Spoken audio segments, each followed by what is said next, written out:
homens do que das mulheres. E estou vendo aqui, fico feliz de ver que tem tanta menina interessada.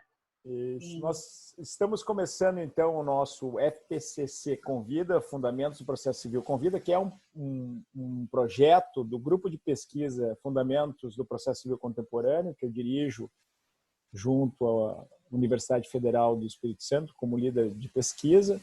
E hoje nós vamos receber a professora Suzana Henriques da Costa, que é membro do Ministério Público de São Paulo e professora da USP. Tem vasta experiência em pesquisa, foi visiting scholar na Universidade de Wisconsin, é professora de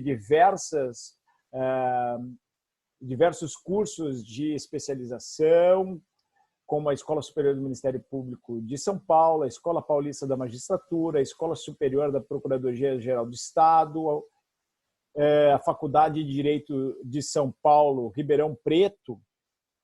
Tem um curso de especialização sensacional, capitaneado lá pelo Camilo Zufelato e pelo professor Fernando Gajardoni, e também é professora do curso de especialização em processo civil da GV Law, Fundação Getúlio Vargas de São Paulo. A professora Suzana Henriques da Costa, ela é uma grande pesquisadora dessa área de litígios complexos, dessa área de litígios de interesse público, tem vivo interesse na pesquisa desses renovados temas de processo. Não tinha outra pessoa melhor para nós convidarmos para conversar conosco sobre esse tema, porque compartilha a experiência prática da atuação no Ministério Público e a sua vivência como promotora de justiça com essa riquíssima pesquisa que vem desenvolvendo há muitos anos, inclusive como membro do CBPEG,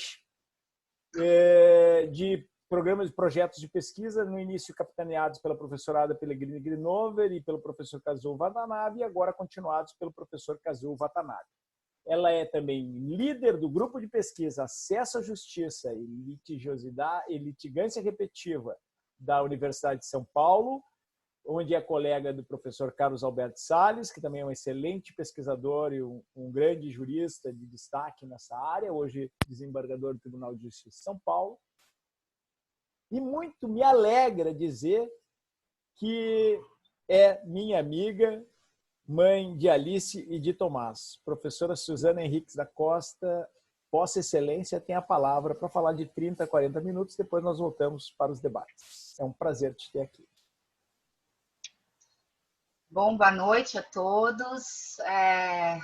Queria, antes de mais nada, agradecer muito esse convite que o Zanetti, meu grande e fraternal amigo, me fez para estar aqui, e principalmente agradecer, primeiro porque me possibilita conversar um pouco para fora de São Paulo, né? Acho que esse é um grande ganho desse momento desses contatos virtuais, porque o EAD sempre existiu, mas acho que agora nós estamos sendo forçados a utilizar um pouco mais essa ferramenta e vendo o imenso potencial que ela tem. Né? Eu gosto muito do contato pessoal, mas acho que essa ampliação de horizontes que o EAD traz é sensacional. Então, está sendo muito legal ver caras até conhecidas de pessoas de outros estados, essa possibilidade da gente estar aqui hoje debatendo sobre esse tema, que realmente é um tema que me interessa bastante. E eu queria também agradecer por ter me desafiado a falar de Covid e o meu tema de estudo, porque eu tive aí um esforço de tentar relacionar, não que seja difícil, mas tentar achar um eixo de entrada do que relacionasse Covid e processo coletivo, e até me inteirar um pouco mais do debate que está acontecendo aqui em São Paulo, debate via processo coletivo e Covid, e pensar um pouco sobre isso e as potencialidades do judiciário e do processo coletivo nesse cenário. Então, para tentar ser fiel aí ao meu tempo, eu já vou passar, esses são slides em que eu tenho algumas ideias, algumas eu vou aprofundar um pouco mais, outras a gente pode deixar para o debate, só para eu conseguir dar conta do meu tempo. E eu acho assim, quando a gente pensa, né, processo coletivo Covid, processo coletivo de litígios de interesses públicos, a primeira coisa que me veio em mente quando o Zanetti me convidou para estar aqui com vocês, era o quanto que a importância do processo coletivo nesses momentos de pandemia se coloca.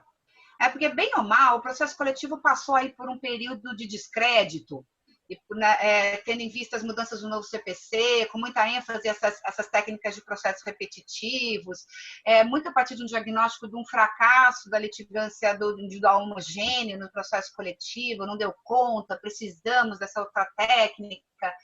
E aí o processo coletivo acabou agora avançando muito mais para a discussão de litígio estrutural, mais aos interesses transindividuais. E eu acho que nesse momento, em que tantos processos a gente vai ver, né? Tanta litigância coletiva se apresentou e essas possibilidades de trazer para a arena judicial a discussão sobre essas políticas emergenciais que estão sendo traçadas do Covid, reacendem a importância do processo coletivo. Eu fico imaginando, e se a gente não tivesse o processo coletivo, né, nesse momento? Que tipo de controle a gente estaria abrindo mão, que tipo de discussão pública que a gente estaria abrindo mão, obviamente sem minimizar a importância da discussão nas outras arenas também, a arena política, que é uma arena importante de debate. Então, só para a gente contextualizar, né, o que todo mundo já sabe, mas a Covid-19, o vírus é uma coisa, uma Covid é doença, né, é o desenvolvimento dos sintomas que o vírus traz, porque tem gente que tem o vírus, mas não tem os sintomas da doença. A Covid é uma doença que se espalhou mundialmente, que foi declarada pela OMS em 11 de março como pandemia, e que internamente no Brasil também, eu não me lembro exatamente a data em que tem o primeiro caso, paciente zero aqui em São Paulo, mas é mais para final de março, de fevereiro, e a gente tem declaração federal, né, pela portaria aí 188 de 2020 de emergência de saúde pública de importância nacional. E aqui no âmbito de São Paulo, eu vou acabar discutindo um pouco da Covid muito mais no âmbito de São Paulo, porque é onde eu tenho um pouco mais de controle de uma leitura de cenário sobre a judicialização coletiva que a pandemia trouxe, que eu consigo me localizar um pouco mais e problematizar. Aqui em São Paulo, pelo Decreto Estadual 64.879 de 2020, a gente tem a declaração de estado de calamidade pública. Essa situação, ela gera a necessidade da gestação de uma série de políticas públicas emergenciais para dar conta de um problema que não é só um problema de saúde pública, porque é uma situação que vai ter reflexo em uma série de outras arenas e discussões públicas, mas que, no primeiro momento, se apresenta como um problema de saúde pública, e que vai, portanto, exigir do Estado a construção de uma série de respostas, e respostas muito rápidas, respostas emergenciais. E o Estado vai ser, então, questionado, tanto judicialmente, acaba refletindo judicialmente, tanto nas escolhas, quanto nas omissões, e essas omissões acabam sendo vindo no discurso judicial com muita urgência, né? Um discurso de muita urgência. Então, uma semana constitui omissão quando a gente está falando de uma pandemia, de uma situação extrema como do Covid, que se multiplica e gera uma catástrofe no sistema de saúde, a depender de um atraso de poucos dias de tomada de decisão de gestores públicos. Então, essa questão se coloca como dentro de um cenário, então, de extrema complexidade e de um cenário extremamente dinâmico. Se a gente vai falar um pouco das ações que eu trouxe para a gente debater sobre processo coletivo aqui nesse ambiente de Covid, e muito do que está descrito ali são ações de poucos dias atrás, 2, 3 semanas atrás, está absolutamente ultrapassado em relação ao diagnóstico atual do Covid em São Paulo. Então, uma semana, 2 semanas, a gente tem um outro cenário, um outro momento jurídico, um outro tipo de questionamento sendo colocado em pauta, tanto no ambiente político quanto no ambiente jurídico. E, especialmente no Covid, a gente tem também várias áreas envolvendo direitos fundamentais em disputa, muitas vezes, dentro de um conflito. Disputa por dinheiro, porque o cobertor é curto, e eu preciso implementar uma série de políticas públicas, e em disputa porque, às vezes, fazer determinadas escolhas em favor de determinados direitos implica sacrificar outros, né? E essa complexidade, eu sou promotora de justiça, eu estou agora à frente da formação de um gabinete de crise de Covid dentro do Ministério Público aqui de São Paulo. E quando a gente começa a ver quem vão ser as áreas de atuação do Ministério Público envolvidas, a gente vê a complexidade dessa questão. Porque ela vai, por exemplo, valores em conflito. Eu tenho direito de preso com direito à segurança pública. Esse é um debate que já se colocou, pautado no ambiente jurídico. Marco Aurélio deu até uma liminar no Supremo.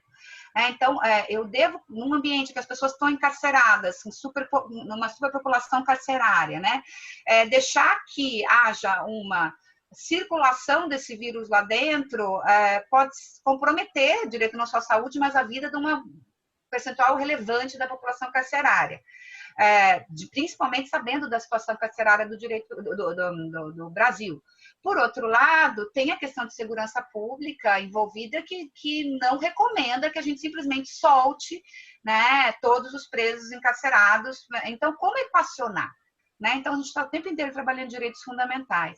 Então, quando eu estou pensando nesse ambiente, esse gabinete de Covid aqui, eu estou pensando em saúde, educação, eu estou pensando em sistema carcerário, eu penso em violência doméstica, que se multiplicou no ambiente de Covid, eu penso em proteção a pessoas vulneráveis de todos os tipos. Então, problema grave aqui em São Paulo, população de rua e Covid, essas pessoas não têm absolutamente de onde tirar alimentação, né? Consumidor. Uma das coisas mais interessantes, que se não fossem trágicas, né, que está se colocando agora, é que vários planos de saúde, aliás, vários seguros de vida em matéria de consumo, né, estão negando o pagamento de cobertura a pessoas mortas por Covid porque teria uma cláusula de força maior, alguma coisa que seria excludente da cobertura. Isso faz com que, no Brasil, as pessoas estejam pedindo para não sair na certidão de óbito que estão morrendo de Covid. E isso subnotifica as mortes. Então, é uma questão de consumidor que impacta na questão de saúde. Então, assim, para a gente entender o tamanho da questão econômica, trabalhista, né? Então, assim, é de uma complexidade e de uma ramificação em praticamente todas as áreas do direito tem algum tipo de impacto por esse cenário de pandemia. E aí, o que eu queria começar a estudar com vocês, assim, quando a gente pensa, né, nesse ambiente, na intervenção do judiciário, na intervenção principalmente via processo coletivo, eu consigo localizar isso, né? Aliás, eu quero posicionar aqui as reflexões que eu trouxe, que eu vou trazer para vocês, dentro de uma discussão sobre o processo estrutural e sobre o potencial transformador do judiciário, o potencial do judiciário de impactar a realidade social, sobre todos os seus aspectos, pelo direito. Né? Então, o judiciário pela implementação do direito.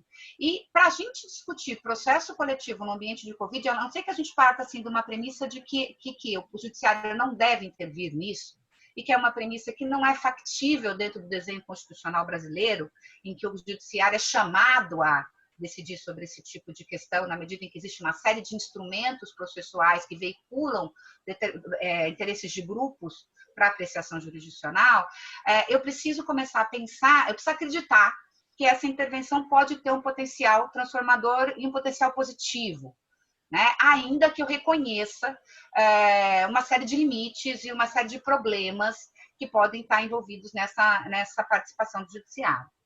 Então, a discussão sobre quais são os limites e potencialidades do processo coletivo no ambiente de Covid pressupõe, né, a premissa de que existe um potencial transformador do direito, esse potencial transformador do direito pode ser exercido na arena do judiciário, o judiciário pode alterar a realidade social, e que, para tanto, eu preciso discutir capacidade institucional, então quais são os limites dessa arena, e também, junto com capacidade institucional, qual é o modelo processual que eu tenho desenvolvido que me permita ampliar as potencialidades dessa arena. Né? Então, qual que é o melhor desenho processual que vai me dar uma melhor resposta, que vai fazer com que esse judiciário consiga melhor interferir e melhor decidir esse tipo de questão. E aí a discussão sobre o processo estrutural, que eu disse para vocês que era para onde estava caminhando o processo coletivo, a doutrina processual e a dogmática jurídica diante das escolhas que foram feitas pelo novo CPC. Então, o repetitivo ficou mais para o lado do CPC e a gente, quando estava falando de processo coletivo, estava olhando muito mais para essa dimensão estrutural dele, o quanto que o processo coletivo pode impactar em questões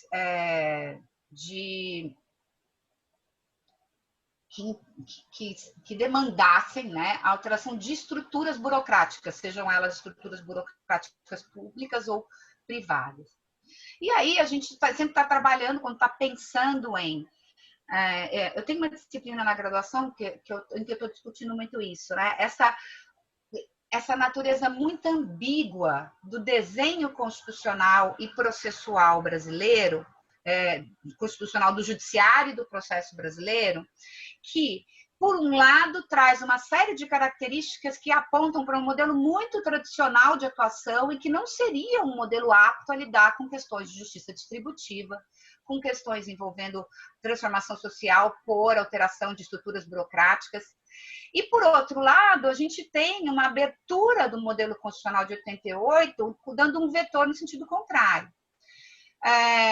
E o judiciário o tempo inteiro tendo que trabalhar com essa ambiguidade e tentando equacionar, se encontrar. Acho que tem uma questão existencial aí por trás mesmo dessa discussão, que é para onde o judiciário brasileiro vai caminhar, né? Porque existe muita gente que sustenta que o judiciário brasileiro não devia ser uma arena legítima para discussão de questões envolvendo políticas públicas, demandas estruturais. Por quê? Porque ele não teria capacidade institucional para dar conta disso. E que quando ele decide nesse tipo de demanda, ele não decide bem. E, portanto, não deveria ser trazido, não deveria ser uma arena para esse debate.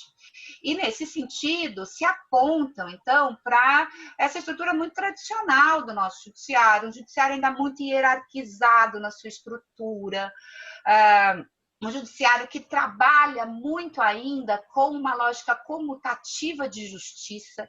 Então, ele está muito mais acostumado e muito mais familiarizado a lidar com questões Caio versus Tício, de soma zero, que a gente disse, né? Que é de alguém perdeu, alguém ganhou e eu tenho que retornar aquele status quo antes. Essa é uma lógica muito mais fácil, de muito mais fácil manipulação pelo judiciário, ele está muito mais familiarizado com essa lógica do que a lógica de justiça distributiva que o processo estrutural demanda desse judiciário.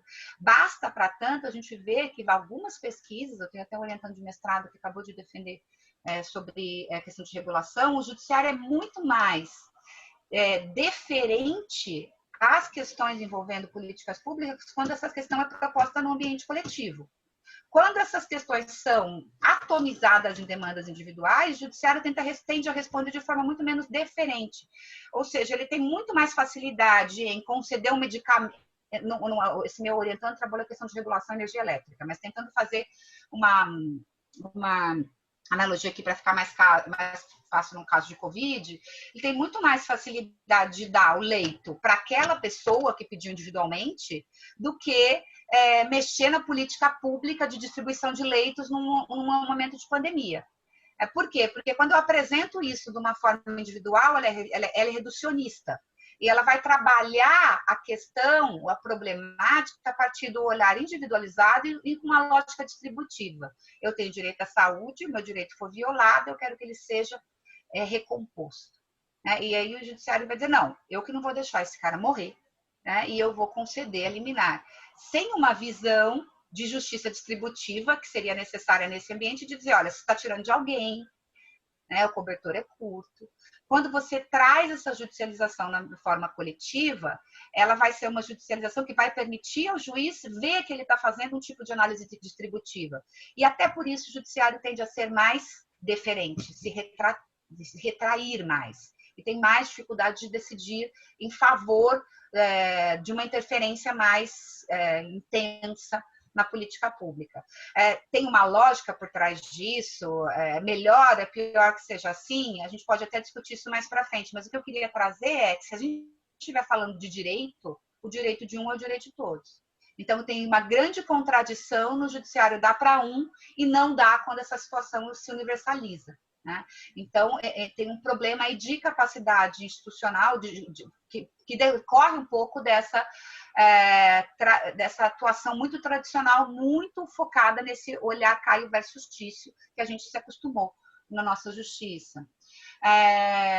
O judiciário, por ser uma arena contra-majoritária por excelência, também tem muita dificuldade para lidar com mecanismos de participação próprios da arena majoritária. Então, assim, a participação, amicus curiae, a gente tem visto algumas pesquisas apontando que o judiciário, ainda que ele permita a entrada de amicus curiae, não é sempre que ele dialoga com o amicus curiae, que ele leva em consideração o que foi trazido pelo amicus curiae.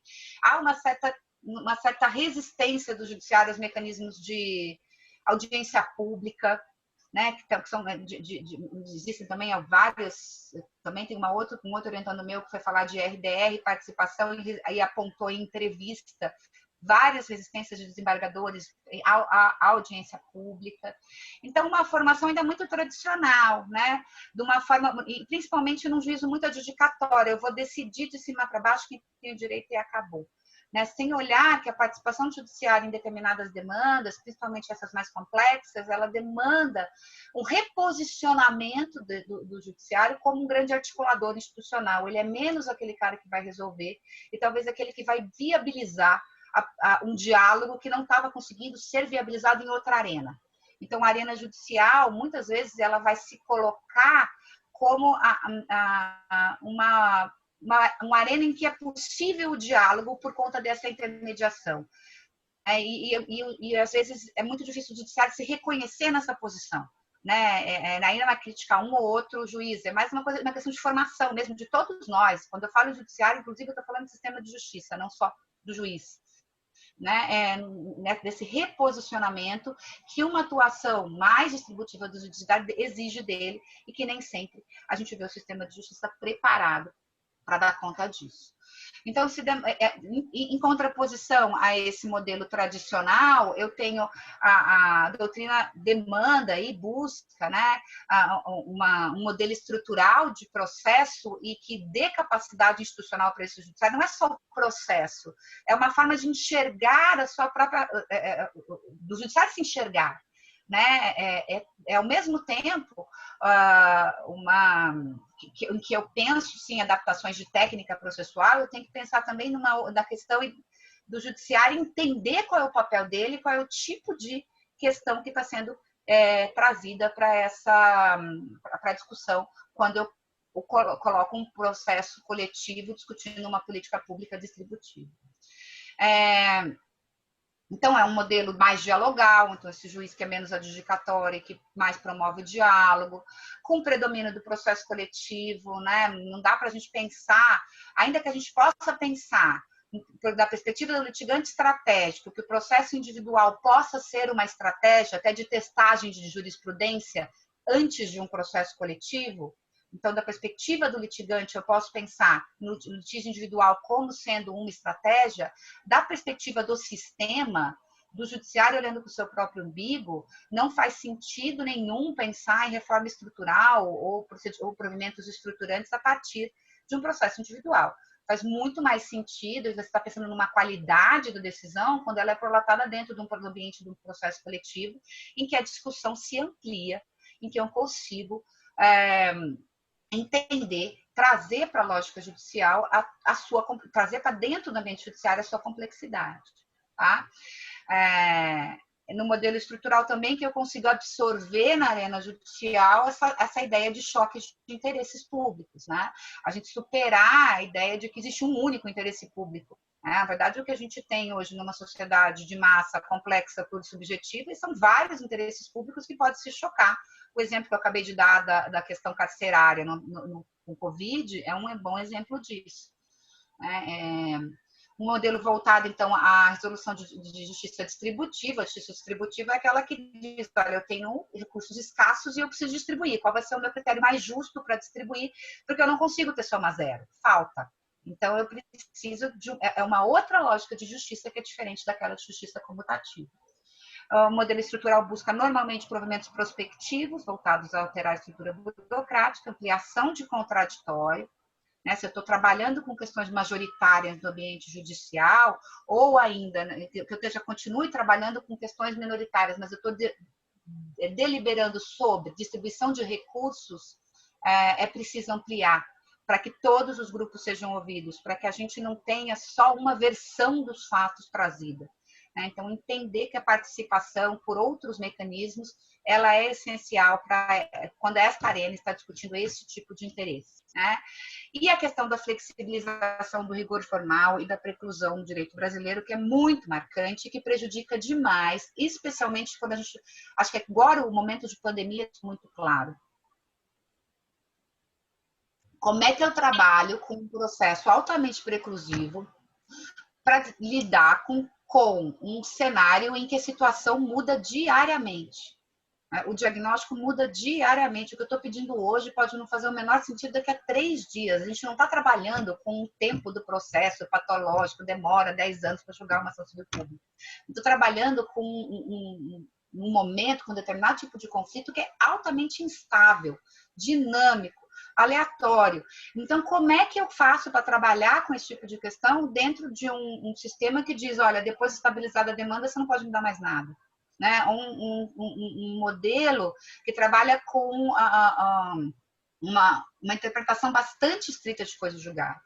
É claro que para flexibilizar isso, eu vou precisar pensar em maneiras de ampliar contraditório, isso não pode ser feito em detrimento do direito de defesa das partes, mas a gente precisa avançar, se quiser continuar trabalhando com o modelo estrutural, e aí o Zanetti pode me ajudar aqui, porque ele tem a experiência de Mariana, né, do desastre do Rio Doce, o quanto que a negociação, né, via negócio jurídico processual, essa possibilidade de flexibilização entra um pouco nesse... você traz um ferramental que é muito importante aqui, no sentido de superar o rigor formal e preclusivo pela possibilidade de exercício de autonomia de vontade pelos negócios jurídicos processuais. E, por fim, que a gente permita um experimentalismo na execução, né? Sabendo que o processo de conhecimento, quando a gente está trabalhando com modelos estruturais, ele é muito mais simbólico no sentido de reconhecer um estado de coisas, às vezes inconstitucional, né? Para trabalhar com a terminologia do Supremo, mas que a verdadeira proteção ao direito vai se dar na execução. E que essa execução tem que ser uma execução completamente diferente da execução tradicional. Ela é uma execução que tem um ambiente dialogal muito mais ampliado, tem muito mais questões para serem decididas. A concretização do comando da sentença vai se dar na execução. E que isso vai ser num ambiente de muito experimentalismo. Porque pode dar certo determinada providência, pode estar errado, como toda política pública. A política pública o tempo inteiro demanda idas e vindas, e retrocessos e reavaliações. E se a gente vai trazer esse tipo de questão para dentro do judiciário, não é para o judiciário fazer a política, mas mesmo que o judiciário esteja fiscalizando a realização dessa política pelos demais poderes, ela vai isso vai acontecer dentro do processo de execução, e isso vai demandar tentativa e erro também. Não existe uma única fórmula mágica para fazer uma execução nesse caso dar certo. É preciso olhar para o caso concreto, entender a sua complexidade, dialogar e testar. Os poucos cases de sucesso que a gente tem de processo estrutural no Brasil foram construídos um pouco com base nessa receita. Né? Toda vez que o judiciário se manteve firme a sua postura autoritária, dedicatória, não, você tem que fazer porque eu mando fazer, essa não foi uma forma de avançar no debate dessas temáticas e, na verdade, gerou um pouco do diga a parte contrária, diga a outra parte, um ritmo muito burocratizado do tratamento judicial que não avançou na transformação social, na implementação real de direitos. Tá? Então, como eu falei, quando a gente está trabalhando com processo estrutural e dentro dessa perspectiva do judiciário como agente transformador, há um discurso dominante que advoga pela prioridade do processo coletivo. né, que esse debate deve se dar via o processo coletivo, toda a discussão sobre coletivização de demandas individuais, eu vou passar um pouco ao largo disso para a gente poder debater, tá? Mas, assim, apontando os inúmeros problemas da judicialização individual, perspectiva reducionista, o perigo do fura-fila, né, da gente passar na frente pessoas e distorcer a política pública que pode ter sua racionalidade, inclusive ampliando desigualdades ao fazer isso, em vez de diminuir desigualdade. O processo coletivo permite, então, a perspectiva mais completa, mais complexa da situação, né? E num ambiente de Covid, eu acho que o potencial do processo coletivo se evidencia. Não faz sentido. Haverá, gente. A hora que começar a faltar leito, não tenho dúvidas de vai começar a judicialização individual. Não tenho a menor dúvida disso. E é justamente aí que me preocupa. Porque eu tenho medo dos juízes começarem a dar leito e não tem respirador, e como é que a gente vai fazer essa gestão dessas decisões judiciais que vão decidir quem vai morrer, quem vai viver. Vamos ter que ver como é que isso vai ser, como é que isso vai acontecer no momento em que o sistema, pelo menos aqui em São Paulo não aconteceu ainda, mas a gente já está vendo isso lá em Manaus, né? Que o sistema saturar. Mas, por enquanto, a judicialização está muito mais concentrada nas ações coletivas. Isso é interessante de ver aqui. Problemas desse discurso de priorização do processo coletivo é que a gente não tem como impedir a judicialização individual, porque existe a norma constitucional, e toda vez que eu estiver trabalhando com o direito social, ele tem sua dimensão individualizada, então as demandas individuais acontecerão cada vez mais, principalmente na hora que falta leito.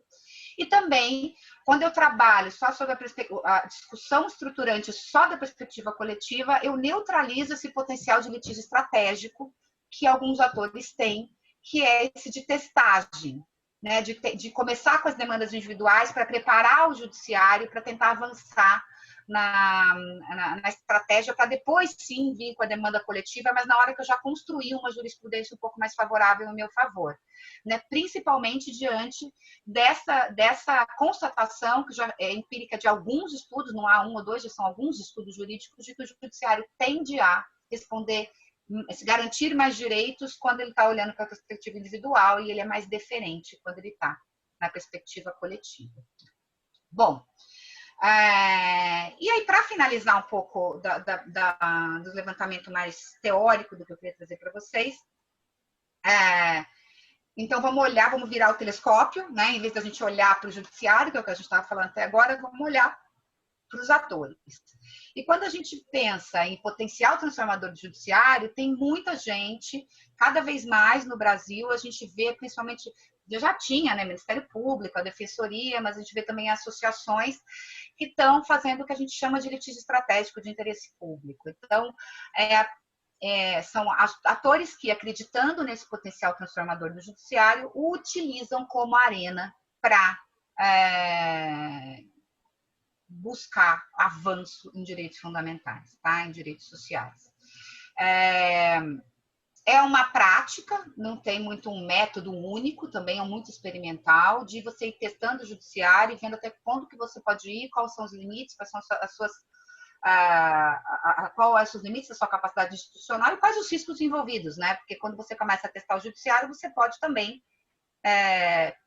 reduzir a interpretação sobre a dimensão de determinado direito. Você pode ter um resultado negativo, né? Então, é uma avaliação de risco o tempo inteiro, de estratégia. Tá? Então, desloca o sistema, o olhar do sistema não é mais, estou olhando da perspectiva do judiciário, mas ele desloca para os atores, sempre na ideia de que esses atores sejam, os atores que fazem litigante estratégico não é o João da Silva lá na ponta. Quem faz litígio estratégico é grande litigante, que é aquele que tem possibilidade o grande litigante aí, o litigante habitual, para quem traduz o Magalanter, acho que a Ana Chazin fala jogadores habituais, né? É aquele litigante que está sempre em juízo e que, portanto, tem um conhecimento acumulado da escala, da sua expertise, tem credibilidade, proximidade, sabe mais avaliar os riscos que está correndo, busca ganho normativo, ou seja, aquele que se posiciona como um profissional dentro do ambiente jurídico, que consegue trabalhar estrategicamente. E a gente sempre viu, por exemplo, o poder público sempre atuou de forma estratégica, grandes litigantes privados também sempre atuaram de forma estratégica, agora a tecnologia ajuda muito nisso também. Mas o que a gente tem visto, a partir da criação do processo coletivo em 85, mas isso vem se profissionalizando nas últimas décadas, são os atores que são legitimados pela Constituição e pela legislação para veicular, para fazer a group litigation, né? o litígio de grupo. Então, via processo coletivo, esses atores também se dando conta de que são jogadores habituais, de que têm essas vantagens, de que eles precisam portanto, auferir essas vantagens, né? Eles precisam dar conta de conseguir se posicionar e serem realmente porta-vozes dessas coletividades, né? Desses interesses difusos e coletivos que vão ser, então, por eles representados aí não no conceito de representatividade, mas numa ideia de representatividade adequada do que de representação. Ok, gente, está muito rápido? Está dando para entender? Okay. Bom, qualquer litígio estratégico, então, depende de um diagnóstico da situação-problema, identificação dos interesses em jogo, então, diagnóstico e planejamento. Né? Diagnóstico e planejamento, se a gente estiver falando de buscar ganho normativo, identificação de caso paradigma, né? Mas aí não é muito o que a gente está discutindo hoje. Análise de risco e possibilidade de adaptabilidade. Por quê? Porque eu posso estar com uma estratégia errada e eu vou ter que adaptar no meio do caminho. Então, quando eu vou fazer litígio estratégico, eu preciso passar, então, pensar em todas essas dimensões. Qual que é o meu atual diagnóstico, a minha situação do problema, aonde eu quero chegar e como é que eu planejo chegar lá, quais são os riscos envolvidos e está pronto para adaptações no meio do caminho. Existem vários casos de litígio estratégico. O caso Creche é um caso que eu sempre gosto de trazer, mas eu não queria ficar falando de outros casos. Eu queria pensar algumas demandas coletivas que eu trouxe para vocês, e eu queria pensar esse contexto de Covid, como é que a gente poderia pensar estrategicamente uma atuação judicial aqui. E se essas atuações que a gente trouxe para discussão foram atuações estratégicas ou não. Né? Elas estão dentro de uma perspectiva de litígio estratégico, que, portanto, o litígio estratégico também busca, via judiciária, a transformação social, acredita nessa capacidade institucional do judiciário ou não. Ou a gente está trabalhando de forma ainda muito isolada e não profissionalizada. Né? Quando eu falo a gente, eu estou aqui falando como promotora, né? Como autora dessas demandas coletivas. Já caminhando bem para o final, então, já deu meus 40 minutos, é uma forma diferente de litigar, e que eu queria trazer para vocês é o seguinte, que o litígio estratégico, ele acredita no potencial transformador do judiciário, vou tentar resumir tudo que está aqui nesse slide, mas não só pela solução do caso dentro daquele processo. O litigante estratégico, ele não olha para o judiciário só como, acreditando que é dentro daquela arena que ele vai resolver o problema. Ele olha muitas vezes para o judiciário como uma arena que pode desatar alguns nós, inclusive para que ele retorne para o ambiente político para conseguir vantagens. Então, para dar um exemplo, se eu consigo uma liminar dizendo que é necessário dar transparência para os dados da Covid, não necessariamente eu vou conseguir isso porque eu vou fazer uma execução provisória disso, mas muitas vezes eu posso ter até uma suspensão dessa liminar, né, no ambiente jurisdicional, mas eu tornei a questão, eu publicizei, eu trouxe essa questão para o ambiente político, eu dei prioridade, eu dei ênfase, eu dei olhar para ela, eu desgastei politicamente o executivo. E isso pode fazer com que eu consiga transparência e publicidade. Então, o que se chama de visualização. A questão se tornou visualizada pela esfera pública. Pela simples judicialização, independente do resultado. Então, às vezes, a judicialização pode servir como estratégia, mesmo que não se acredite que ela vá, de fato, ser resolvida dentro pela execução, por aquele ambiente. A estratégia, às vezes, pode ser, inclusive, a busca pela própria alteração de um posicionamento jurisprudencial. Lá na ponta, falar um pouquinho sobre de que modo. Alguém está falando aí? Acho que vezes, Então, Suzana, assim, acontece as pessoas entrarem com o microfone aberto, então pode acontecer. então acho que foi isso, foi isso. Tá? Não te Então, eu preocupe. queria que a gente pensasse, quando está falando de Covid também, sobre essa perspectiva.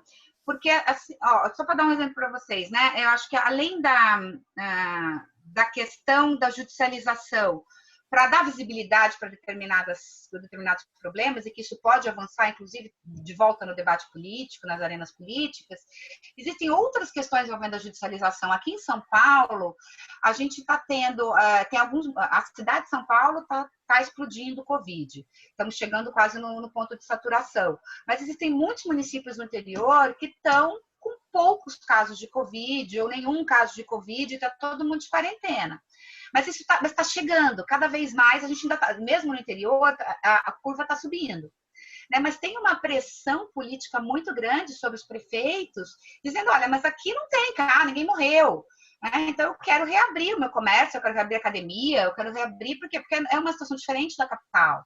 Né? E o que a gente vê, muitas vezes, os prefeitos dizendo que vão abrir, soltando decretos que vão abrir o comércio, vem uma recomendação do Ministério Público, e o Pirassununga tem uma live de um prefeito aqui, dizendo, olha, eu queria abrir, eu publiquei o decreto, mas o MP não deixou. Então, eu vou fechar, mas a culpa é do Ministério Público. Aí não estamos falando nem de judicialização, porque ele está acatando uma recomendação. E fica muito claro que há uma redistribuição do ônus político da escolha pelo isolamento nesse caso. Porque não houve sequer um enfrentamento desse prefeito para dizer, não, judicializa, para a gente ver o que o judiciário vai dizer. Ele acatou. Né? Então, o que me parece que até havia uma ânsia dele de dizer, eu preciso de uma justificativa para falar do isolamento porque eu estou sendo pressionado. Né? Então, de alguma forma, o ambiente, o sistema de justiça reposiciona esses ônus políticos ao dizer, não sou eu por mim, prefeito, eu abria, mas a MP não deixou. Né? Ou o judiciário não deixou. Então, você também redistribui esses ônus. Isso pode ser também uma litigância estratégica, um potencial do judiciário. Então, gente, chegando então para a nossa discussão aqui nesse ambiente de Covid, o que eu consegui levantar aqui em São Paulo, e isso foi uma coisa que me deixou chocada. Tá? Esse é um dado aproximado, não é um dado exato da Procuradoria do Estado, que fala em mais ou menos 140 ações coletivas, eu não estou falando de ações individuais. Eu tenho 140 ações coletivas discutindo questões envolvendo o Covid, mas incluído nisso a ação popular. A gente não está falando só de ação civil pública. Tá? E as questões, assim, em todas as justiças, então tem ação coletiva na Justiça Trabalhista, na Justiça Federal, na Justiça Estadual, sobre as questões, isso aqui é exemplificativo, né? Universalização de merenda é um dos casos que eu mandei para vocês para a gente discutir. Fornecimento de água potável para a população. Afastamento do servidor do metrô na Justiça Trabalhista. Impedimento de corte de serviço de gás na Justiça Federal. Autorização para que funcionários comprem EPIs por conta própria, se afaste das suas funções, se entenderem que não está tendo a proteção correta. Impedimento de acesso ao litoral é uma das ações que eu passei para vocês, mas são várias ações de bloqueio de estrada, abertura de estrada ao litoral, essa coisa do pessoal que achou que estava de quarentena, estava de férias, né, e resolveu ir para o litoral. Transparência de dados, obrigação de exercício de poder de polícia, que é a terceira ação que eu mandei para vocês. Afastamento automático de servidores do Hospital das Clínicas na Justiça Trabalhista, obrigação para a administração penitenciária de garantir saúde de presos, abertura e fechamento de comércio, inúmeras ações por associações, uma para abrir, outra para fechar, tá? E disponibilização de dados de deslocamento por empresas de celular, então aquela judicialização, se isso é violação a segredo de informação ou não. Né? Então, assim, isso é só para dar um exemplo do tamanho da judicialização coletiva que se instalou aqui em São Paulo. Você conversa com o procurador de Estado, eles acham um absurdo o que está sendo feito, que isso aqui é avançar na política pública, que isso aqui não é democracia, e porque estaria o judiciário, né, decidindo a portas fechadas sobre questões que deveriam estar sendo discutidas no ambiente majoritário. Eu sempre defendo a arena judicial, eu acho que com cautelas, acho que o judiciário não deve, nem tem condições de ser o promotor da política pública, mas eu acho que ele é um ambiente interessante de controle. né, tanto de ações quanto de omissões nesse momento. E aí, o que a gente viu nas 3 ações que eu mandei para vocês, 2 delas tinham o trajeto de liminar, suspensão da segurança, e a terceira era só a ação. Mas também lá houve... eu não sei se foi na de Mongaguá, que foi que eu passei para vocês, ou se foi na de Caraguatatuba, que é o litoral norte ou o litoral sul aqui de São Paulo, mas em uma delas teve decisão liminar concessiva e também houve suspensão de liminar. Tá? O que a gente tem visto... O Poder Judiciário atuando, obviamente, porque ele é chamado a reagir a essas demandas, e um exercício de um grande litígio estratégico defensivo por parte da Procuradoria do Estado, no sentido de resguardar perante o Poder Judiciário, via suspensão de segurança, a integridade da política pública estadual. E é interessante que todas as decisões liminares de suspensão de segurança que foram dadas pela presidência do TJ tinham como principal argumento a discricionariedade administrativa nesse momento. E esse argumento, não sei se vocês viram nas decisões liminares, de que o Estado e o município estão fazendo alguma coisa, estão fazendo a sua parte, estão trazendo uma política e que não é hora do judiciário intervir. Em um deles ele fala até suspensão da segurança por hora, não é hora de intervir, né? Porque existe uma política sendo traçada. E eu queria colocar, então, para debate um pouco disso, de como é que não estou dizendo que em todas essas 140 teve suspensão da segurança, até porque dentro de uma perspectiva de litígio estratégico, o poder público não pode pedir que, não vai, né? Não é que não pode, ele não vai estrategicamente ir lá pedir para o presidente do tribunal dar liminar em 140 demandas, ele vai escolher quais são aquelas que têm maior impacto na política pública, e são em cima dessas algumas dezenas de demandas que ele vai buscar a suspensão da segurança, as demais ele vai continuar litigando por via de agravo, aquelas que têm menos impacto.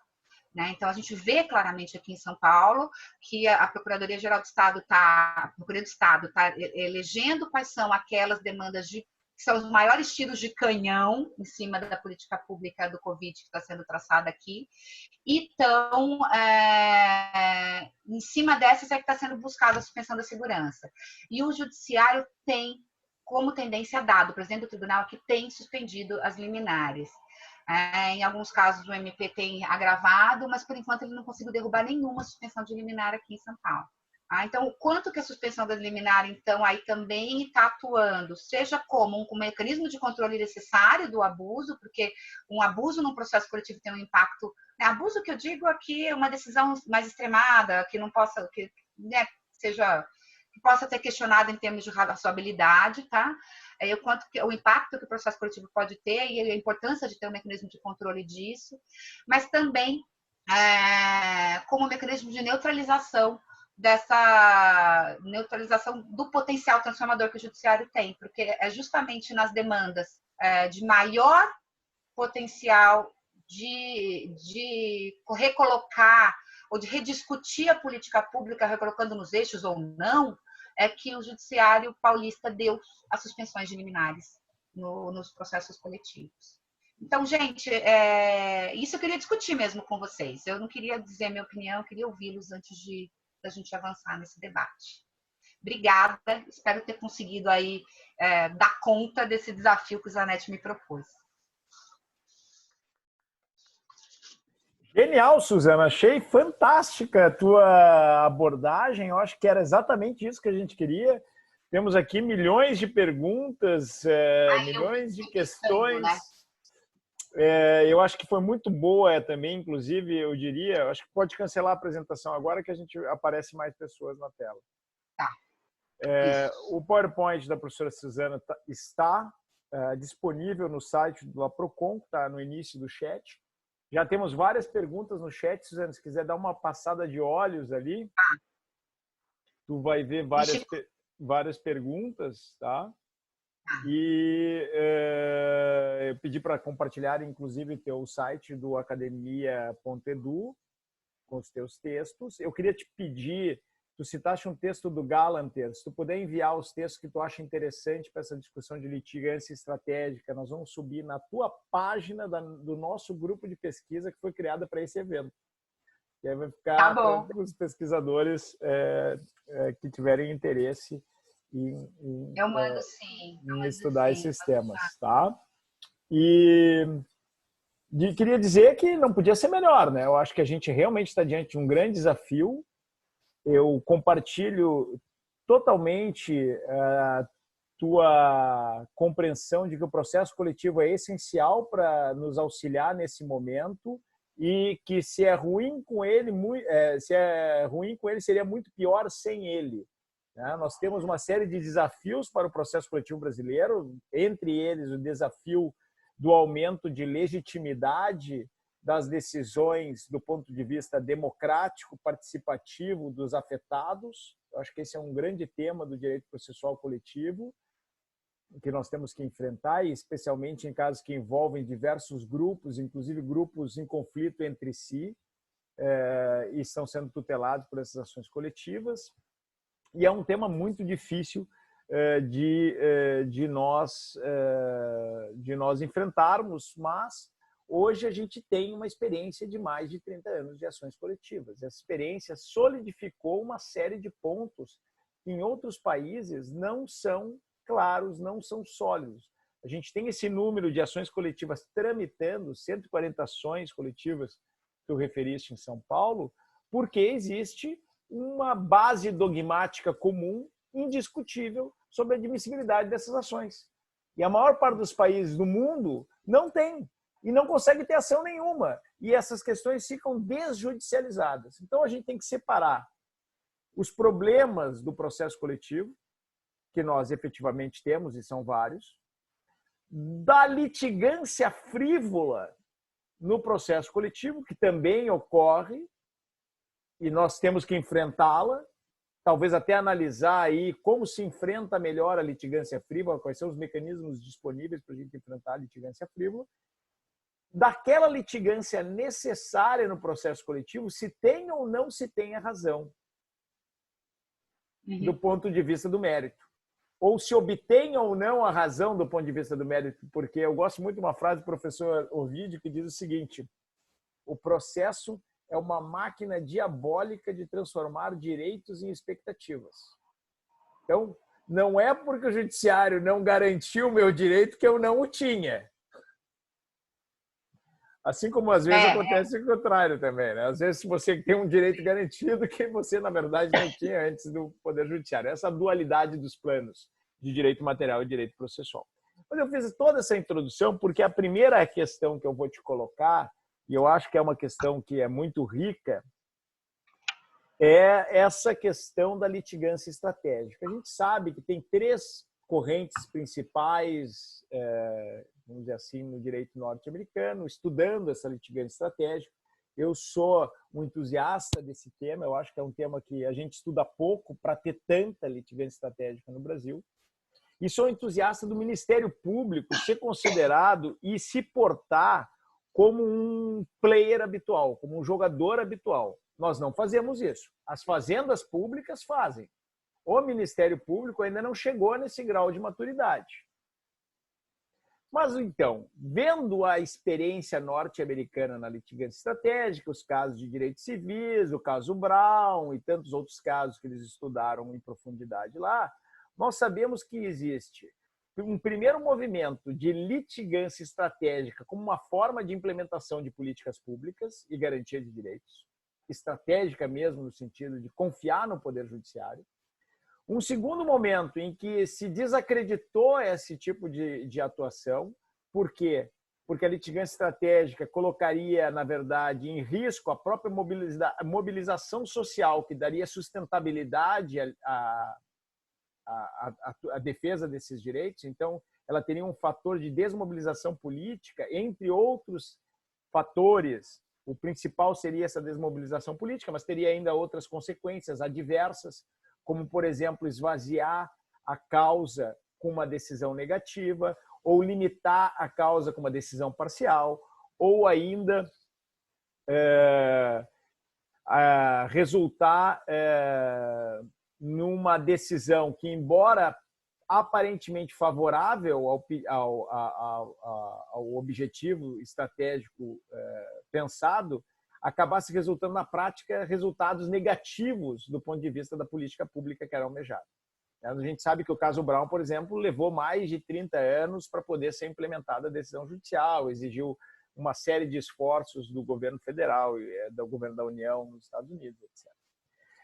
E um terceiro momento dessa litigância estratégica, que eu acho que é o que atualmente é o dominante, eu acho que nós podemos passar todos esses dois, chegar no terceiro e trabalhar com ele, é isso que eu queria te ouvir, que é a litigância estratégica vigilante. A gente sabe que a litigância estratégica pode dar benefícios, a gente sabe que ela tem riscos e a gente sabe que ela não é a solução para todos os problemas. A gente sabe que não é a decisão judicial que vai com uma varinha mágica resolver todos os problemas de conflitos que nós temos na esfera social. E aí nós passamos a adotar a litigância estratégica como uma estratégia de litigância para defender determinadas posições jurídicas, para superar determinados problemas estruturais da nossa sociedade, mas vigilante no sentido que não vamos aceitar qualquer decisão, não vamos apenas fazer litigância estratégica, mas vamos também fazer movimentação política para dar suporte às decisões judiciais e vamos tentar mudar a cultura. Por que eu estou fazendo todo esse pano de fundo? E foi muito longo, e eu te peço desculpas. Porque quando nós enfrentarmos o problema da falta de leito, eu quero crer que a gente já deveria ter amadurecido, não sei se a gente vai ter tempo, porque é uma questão que pode surgir muito rápido, eu quero crer que nós devemos ter amadurecido critérios que tornem racionais as escolhas trágicas. Critérios transparentes que permitam que isso não seja objeto de judicialização. Mas você acha que vai ser possível isso, não judicializar? Eu acho que é possível fazer o que, por exemplo, fez o Tribunal de Justiça do Espírito Santo. Caso nós tenhamos essa clareza quanto aos critérios, a gente tem que olhar isso, inclusive, no direito comparado, na medicina, não tanto no direito, porque eu também tenho pensado o seguinte, Suzana, nós não vamos descobrir a vacina no âmbito dos tribunais. Não, outro dia eu estava vendo uma discussão jurídica sobre isso e tinha uma pergunta posta que era se o processo coletivo dá conta de resolver os problemas do Covid. E aí eu fiquei pensando, eu falei assim, acho que só Freud explica o processualista achar que o processo vai resolver o Covid, né? Porque a humanidade não vai resolver o Covid. Né? Vai ter então, na verdade, a pergunta é ruim, né? Na verdade, é como a gente maximizar potencialidades para a judicialização, se ela acontecer, para evitar distorções, desigualdade. E nesse âmbito, a judicialização dessas questões, na verdade, é criar um procedimento controlável de diálogo sobre esses temas. Sim. Em contraditório, com participação e com análise, a crítica intersubjetiva das tomadas de posição. E busca pela consensualidade, que eu acho que é o grande tema que nós temos como guarda-chuva por todo esse aspecto. Então, eu gostaria de entender que a gente conseguiria demonstrar esse tipo de maturidade. E eu ia dar esse exemplo da substituição da decisão de suspensão do Espírito Santo, de várias questões que foram decididas, várias ações individuais que foram decididas aqui para a realização de cirurgia eletiva logo depois do decreto do governador do estado que proibiu a realização de cirurgias eletivas já agendadas durante o período da pandemia. As pessoas judicializaram a questão e obtiveram a liminar, porque o judiciário sempre encarou isso, né? Hoje eu fiz um debate com a PGE, com os colegas da Procuradoria-Geral do Estado. E um dos colegas disse, porque o judiciário sempre preferiu deixar esse problema para a pessoa, dando a decisão, e deixar a pessoa morrer na porta da Procuradoria, não na porta do fórum. Para usar uma expressão bem drástica, mas que traduz o que se diz no fórum. Mas nesse caso, a Procuradoria está querendo deixar a pessoa não morrer, né? Fica em casa, porque ir para o hospital é que é o risco, né? E aí que foi o caso. O desembargador, na decisão de suspensão, ele menciona que, olha, por hora eu estou decidindo por suspender essas liminares, que é uma política pública organizada em benefício da coletividade para tratar com preponderância a questão da pandemia.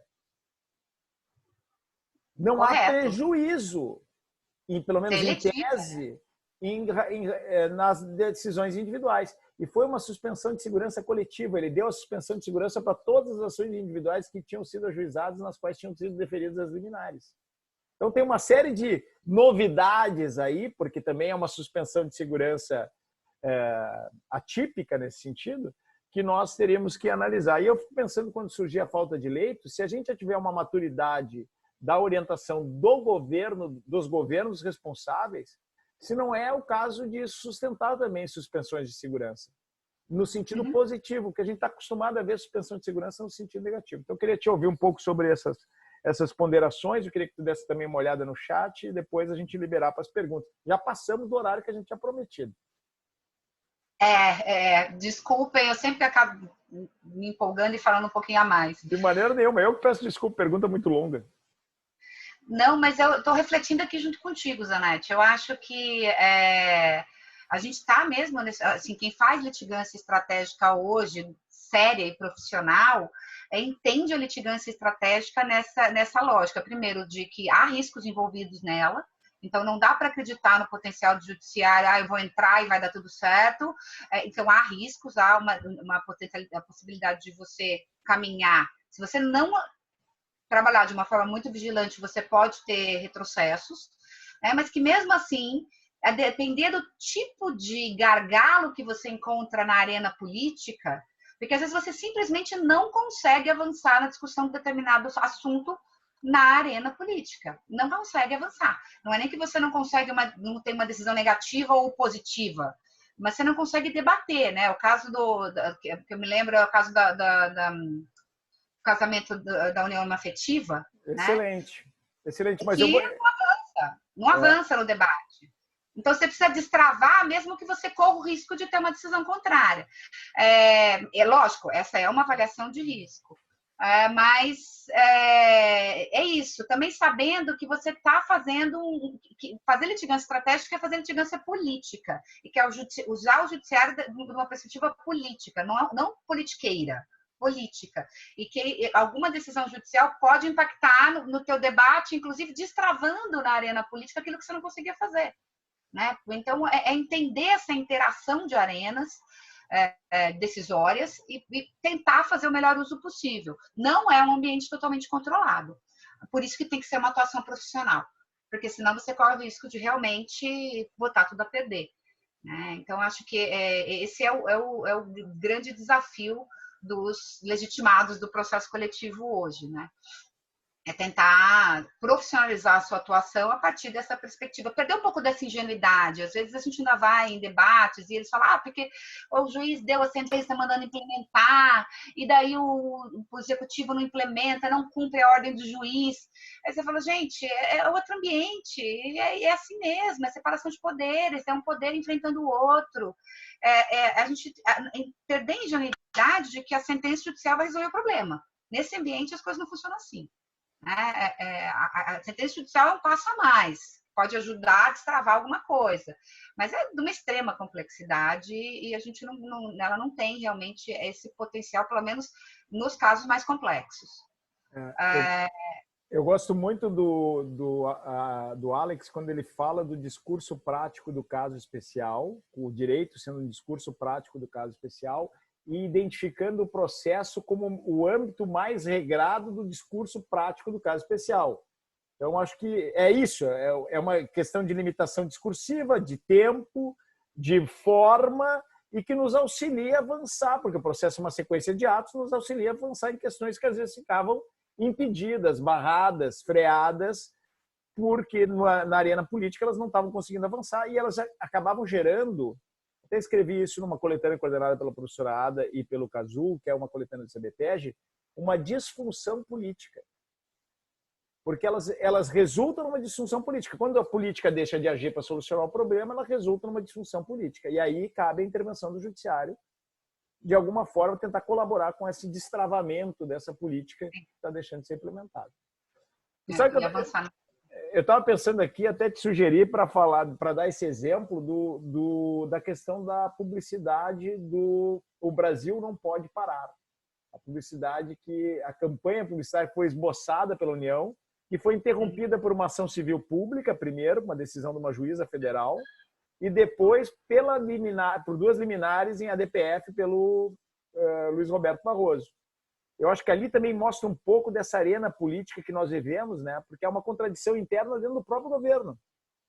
Havia uma clara instrução de política pela pasta responsável, que era o Ministério da Saúde, e uma intenção contrária dentro do próprio governo. E o judiciário não está interferindo, né? Isso não é nem um hard case, é um easy case, que já foi definida uma política e não pode entrar com uma propaganda no sentido contrário à política que ele mesmo a própria política dele, né?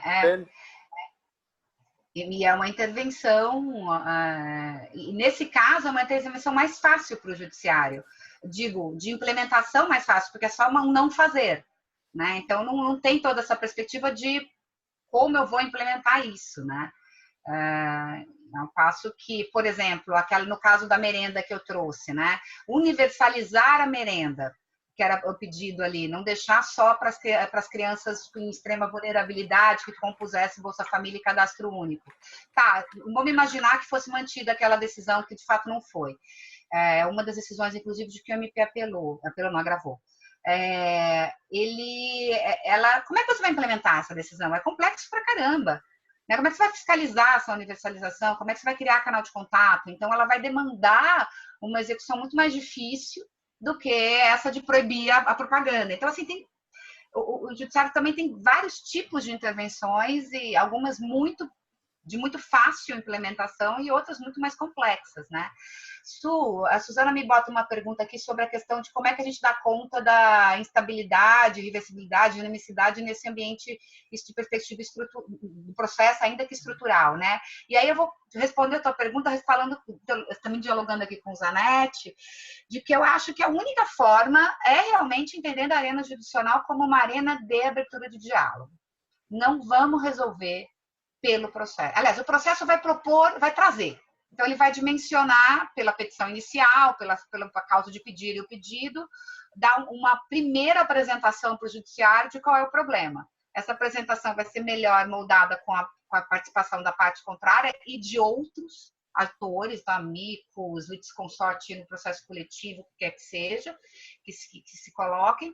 Mas aí o judiciário, por isso que eu digo, não é só uma questão de adaptação procedimental, não basta a gente mexer e criar o melhor processo do mundo, se você não tiver um entendimento pelo judiciário do papel dele naquele caso. Porque senão a gente vai limitar, dá liminar, não dá liminar, caça liminar, não caça liminar, e mesmo que não caça liminar, a gente não consegue implementar. Sem critério, né? Uma intervenção sem critério, porque ele não assume a sua própria função, né? Não assume. E está trabalhando com aquela perspectiva muito tradicional de atuação jurisdicional, do CAI versus TIS, eu falei, tem que cumprir. Né, e que não vai funcionar aqui.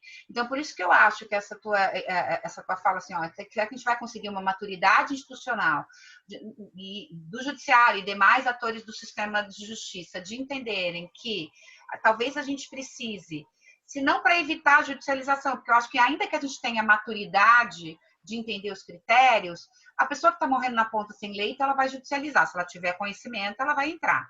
Agora, do judiciário responder a essas demandas a partir de um entendimento do seu caráter universal, entendendo os critérios, entendendo, inclusive, sobre a justiça ou não desses critérios, né? Então, eu aceito esse critério, eu já debati, mas isso teria que ser algo muito mais institucional, do judiciário como poder e dialogado com os outros poderes e outras instituições do sistema de justiça. É abertura para um outro ambiente. A gente está falando de algo de muito difícil de concretização, eu acho, Janete, no atual grau de maturidade de discussão institucional que a gente tem. Tu sabe, Suzana, nesse aspecto eu acho que eu sou um pouco otimista. Você sempre mas eu falo que o Espírito Santo que traz sempre os melhores exemplos, é outra realidade. Eu estou aqui com o meu cara que só suspende e liminar. Por que eu digo isso, sabe? Porque existe um consenso muito grande da responsabilidade institucional. E aí isso coloca um pouco à parte uma das questões que talvez tenha mais nos prejudicado, que é uma atuação muito individualista dos atores do sistema de justiça. Voluntarista até. Né? Voluntarista até. Né? Essa coisa de... de se achar que pela decisão judicial se transforma a realidade se não houver consenso. Porque nós estamos discutindo aqui, na verdade, é que na implementação de todas essas situações de execução complexa, tem que ser execução negociada. Eu preciso da participação daquele que vai atuar para cumprimento da decisão no seu adimplemento. Não adianta eu simplesmente determinar e esperar que a coisa aconteça. Claro, tem várias formas de atuar nesse sentido. Tem várias. Hoje nós podemos até falar dos nudges, nós temos que criar estímulos econômicos, nós podemos falar de rodas de consenso, nós podemos falar das Claim Resolution Facilities ou das entidades de infraestrutura específica, como é o caso da Renova, nós podemos falar de fundos, nós podemos falar de uma série de mecanismos que a gente tem à disposição para criar alternativas de cumprimento dessas decisões. E eu acho que quando a gente tem esses mecanismos e a gente junta essa consensualidade com o juiz que assume o papel, como é a expressão que é utilizada, é juiz, não é o juiz gestor ou o juiz gerente, não é o juiz manager, é o juiz... Como? Não sei. Agora... É o juiz... eu conversando com o Diele na conversa anterior, ele inclusive citou quem é o autor americano. Agora está me fugindo o nome do autor.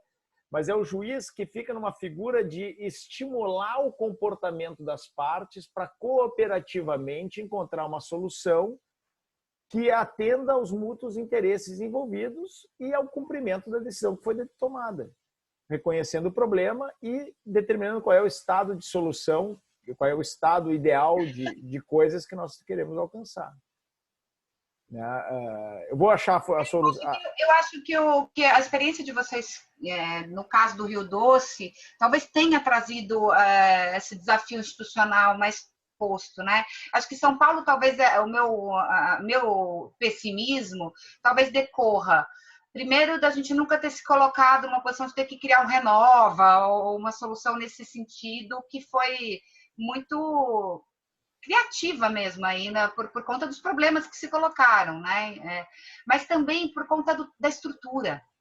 Né? É muito mais difícil falar em poder judiciário agindo de forma coordenada numa estrutura como o Judiciário de São Paulo, que tem milhares de juízes. Eu acho que é mais difícil você ordenar isso no Ministério Público com 2.000 promotores. Então, acho que mas eu não estou pessimista no sentido de achar que a gente não consiga chegar institucionalmente aí. Eu sou pessimista no sentido de achar que a gente vai conseguir chegar agora nesse ambiente de corona que exige muita rapidez. Eu não sei se a gente vai conseguir chegar. Talvez justamente passar por isso seja um degrau importante para que a gente consiga lá na frente avançar nesse amadurecimento institucional. Eu não quero passar a impressão errada, tá? Nós temos vários problemas do caso do Rio Doce e não resolvemos o problema ainda, né? Mas a gente está fazendo esse esforço. Está fazendo um esforço. E a gente está fazendo esse esforço, a gente já tem o gabinete de crise aqui, esse que vocês estão montando em São Paulo, a gente já tem desde fevereiro. 27 de fevereiro, 28 de fevereiro, inclusive eu faço parte do gabinete aqui do Ministério Público, e a gente criou ao lado do gabinete uma força-tarefa, eu posso até te enviar os atos depois, com todos os promotores naturais. Nós ainda estamos num processo de engajamento, de demonstração das políticas, mas tem sido um trabalho muito intenso e muito contínuo para tentar gerar mais unidade na atuação e mais clareza do que tem que ser feito. Esse é um dos desafios para o Ministério Público agir como litigante estratégico, né? Senão nós não vamos conseguir avançar mesmo. Por que a gente não atua como litigante estratégico? Porque a gente não consegue esse grau de compartilhamento, de coordenação. E, bom, mas nós temos várias perguntas. Está tão gostosa a nossa conversa que eu fico aqui querendo... A gente não termina. Vamos lá, A Márcia me pergunta se essa questão da atuação tradicional, do modelo processual tradicional, que privilegia o pedido individual, se espelharia também nos institutos do CPC dos repetitivos. Eu acho que sim, viu, Márcia?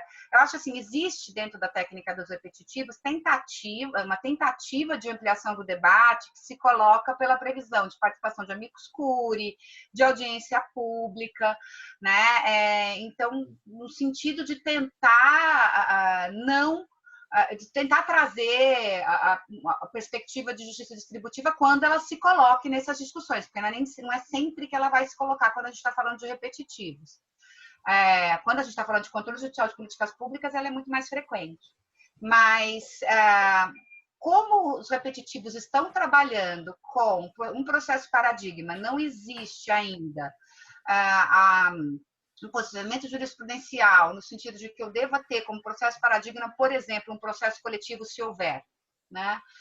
E muitas vezes o processo paradigma ele é individual, ele acaba reduzindo, sim, a complexidade da discussão nesse sentido. Ainda mais quando a gente tem...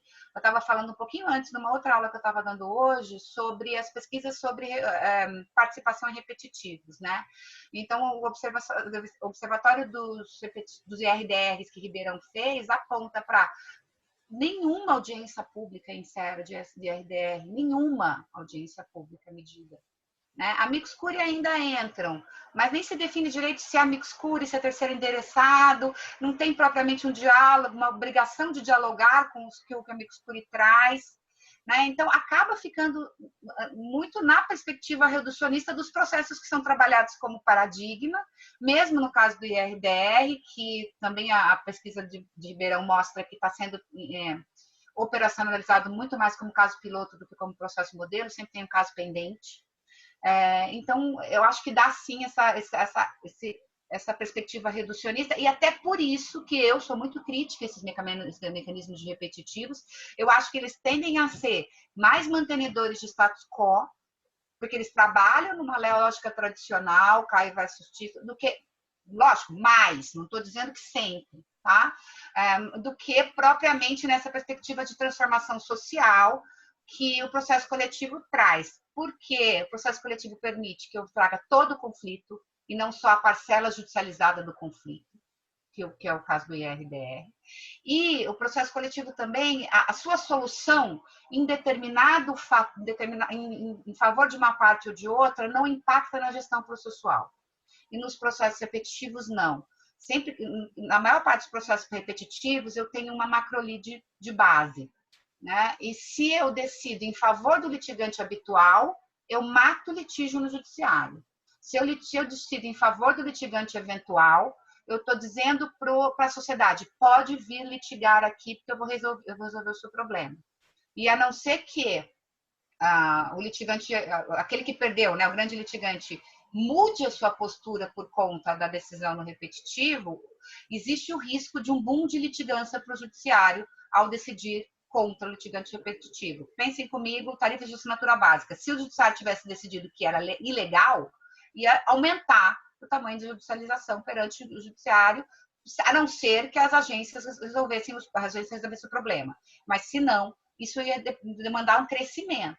E é ingênuo da nossa parte achar que o judiciário também não leva isso em consideração. Existe uma vantagem, um direcionamento muito perverso nos repetitivos, que faz com que o judiciário faça essa lógica, faça esse raciocínio. Né? O que vai acontecer se eu jogar nesse sentido ou naquele outro? Não é o único raciocínio, ele não vai julgar só com base nisso. Ele também tem uma lógica de direito por trás, mas isso está muito, muito evidente nos repetitivos, em contrariedade ao processo coletivo, em que isso não se coloca. O processo coletivo é muito melhor. Ele é muito melhor para equacionar o conflito social do que os repetitivos. O repetitivo é um instrumento muito interessante de gestão procedimento de processo, volume de processo pelo próprio judiciário. Tá? Então, acho que, para mim, eu sou bastante crítica aos repetitivos, mas eu acho que o processo coletivo é qualitativamente muito superior do que os repetitivos, com todos os seus defeitos, para resolver problema social, não para resolver o problema do judiciário. Tu sabe que nós defendemos já desde o início, desde o projeto, na verdade, eu defendo isso, que o processo coletivo deve ser uma questão de admissibilidade para admitir o incidente de resolução de demandas repetitivas no tribunal. Se não está o coletivo, não pode ter, né? Se tem coletivo e o coletivo não está no tribunal, não pode ter incidente de resolução de demandas repetitivas. Eu não sabia desse posicionamento, mas concordo com ele. Eu e Fred escrevemos já várias vezes sobre isso, em vários textos separados e também no curso. Depois eu vou te mandar essa referência, porque eu acho que é um tema que a gente tem que discutir mesmo. Né? Tem que discutir. O Igor, vamos lá. Professora, qual a importância que a doutora crê que a utilização de análises empíricas terão na defesa dos interesses coletivos ou repetitivos sendo lesados nesse período, principalmente quando usados pelos grandes players? Igor, eu não sei se eu estou entendendo a tua pergunta, mas eu acho que a inteligência artificial, hoje, se você quiser atuar de forma estratégica, ela é fundamental, porque é ela que vai te permitir, ainda mais num contexto de, você está falando de repetitivos, né? De inúmeros processos ou de...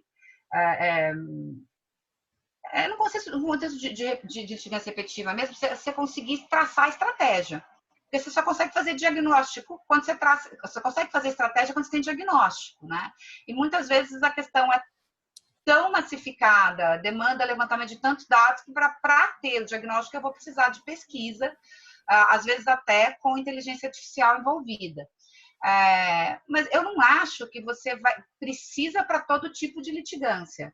Mas, principalmente, quando eu estou trabalhando com litigância de massa, essa ideia de jurimetria, de entender o tipo de cenário, de como é que está a jurisprudência, esse mapeamento, que se faz muito pelo uso de dados quantitativos, é essencial. Tá? Mas eu sou muito, o Janete sabe se eu sentir a briga de vez em quando, eu sou muito entusiasta da pesquisa quali, mesmo que ela não seja generalizável, mesmo que seja assim, um ponto fora da curva, porque mesmo que ela seja um ponto fora da curva, ela está medindo a realidade, pode ser um ponto fora da curva que a gente possa tentar depois generalizar, né?